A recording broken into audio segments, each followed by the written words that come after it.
Bienvenue à la classe. This is Technique Tips with RMJ Studios, a virtual dance studio. Today, we'll be going over some stretches to help widen our turnout. If you remember from our lesson in Turnout, this focus comes from the hips, not the feet.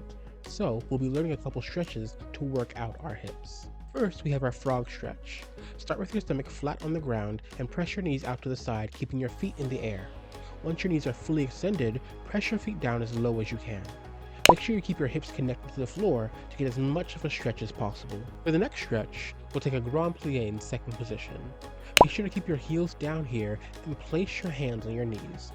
Sink into that plie so you can feel your hips stretch. For another variation, you can press your shoulders forward to twist the spine, and if that's easy, you can drop your elbows to your knees. Easy, right? Now, of course, there are some other stretches that you can do for your hips, but these are some of the most common that dancers use. You can check out some other hip stretches to help you grow faster, but for now, I'm Malone Jr., and this has been Technique Tips. Be sure to check out my full live online classes at rmjproductionstudios.com for more.